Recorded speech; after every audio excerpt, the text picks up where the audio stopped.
नमस्कार, मैं हूं प्रभु चावला। सीधी बात में आज ऐसे नेता की बारी है जिनके बारे में लोग कहते हैं कि वो देश के सबसे महंगे अन्नदाता हैं। उनका नाम है शरद पवार। क्यों कहते हैं लोग आपको इतना अन्नदाता है, सबसे महंगे अन्नदाता? बात ऐसी है कि इस साल किसानों को उनकी जो उपज है इसकी कीमत अच्छी मिल रही है और देश में जो 60% गांव में रहने वाला लोग है जो खेती कर डिपेंड है, इनमें खुशहाली है। और उसी समय जब किसानों को अच्छी कीमत मिलती है तब प्राइसेस ऊपर जाती है और प्राइसेस ऊपर जाती है तो इसका फायदा एक होता है कि उत्पादन बढ़ता है अगले साल, मगर कंज्यूमर को इसकी कुछ न कुछ कीमत देनी पड़ती है। तो हमेशा किसान चिल्लाता था, इस साल किसान की शिकायत कम है और बाकी लोग उपभोक्ता चिल्ला रहे हैं इस बार।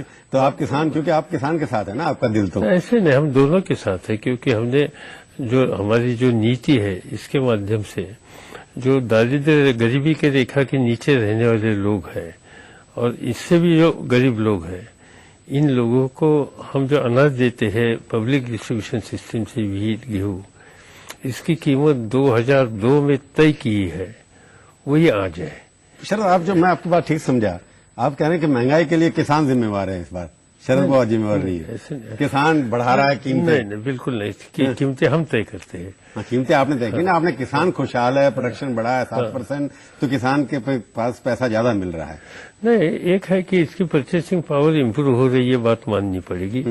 दूसरा, जो गांव में गरीब है वो जो नरेगा एम्प्लॉयमेंट गारंटी की स्कीम की, जिसके लिए 25,000 करोड़ रुपए खर्चा होते हैं, इससे गांव का गरीब आदमी जो है, इसको जो काम नहीं था, रोजी नहीं थी, उसकी पक्की रोजी मिल रही है और अच्छी मजदूरी मिल रही है और इसलिए उसकी भी परचेसिंग पावर इम्प्रूव हो रही है।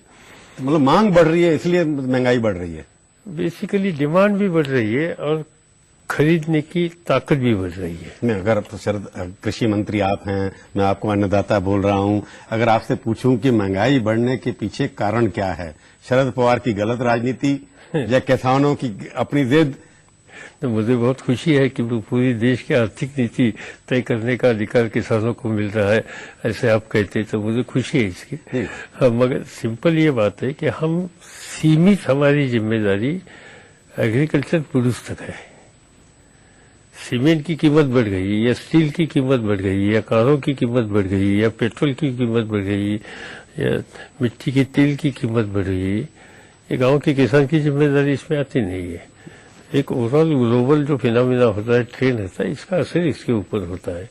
वैसे ही आजकल जब देश में अनाज का उपज कम हो जाएगा उत्पादन, तो हमें इंपोर्ट करना पड़ता है और इंटरनेशनल मार्केट में इसकी कीमत ऊपर जाती है, तो इसका असर यह भी होता है। ये बात आपको ठीक है, पहले भी इंटरनेशनल प्राइसेस ऊपर जाती थी, डिमांड बढ़ती थी। पिछले 1 साल के अंदर या 2 साल के अंदर फूड की कीमत, आटे की कीमत, चीनी की कीमत, दालों की कीमत 200% बढ़ी। जो दाल 20 रुपए किलो मिलती थी अब 80 रुपए किलो मिल रही है।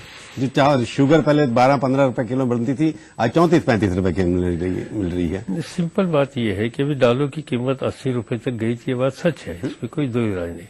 मगर आज आप देखेंगे मार्केट में जाकर, आज टुडे, तो दालों की कीमत जो 80-82 रुपीज तक थी होलसेल की, वो आज 50 पर आ गई, 50-55 पे, 15 से तो ज्यादा है ना।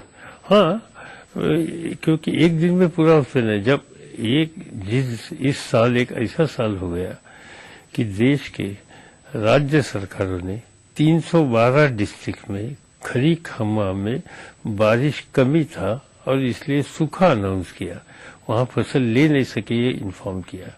312 डिस्ट्रिक्ट देश में जो 550 डिस्ट्रिक्ट हो, इनमें से 312 डिस्ट्रिक्ट में जब पानी नहीं है और फसल होती नहीं, तो ओवरऑल कुछ न कुछ तो प्रोडक्शन पर असर होता है। उसका तो असर अब आएगा ना, 312 डिस्ट्रिक्ट का असर तो अब दिखाई देगा। नहीं, ये तो क्योंकि इसका फसल आ गया, अभी दूसरा क्रॉप शुरू हो गया, सेकंड क्रॉप अभी शुरू हो गया, पहला फसल हो गया, अभी नाउ सेकंड क्रॉप का माल आना शुरुआत हो गई, इसलिए ये दालों की कीमत कम हो रही, क्योंकि सेकंड क्रॉप के समय कुछ न कुछ एडिशनल एरिया बढ़ गया पल्सेस के लिए। ये अच्छी बात है और इसका फायदा अभी दिखने लगा है।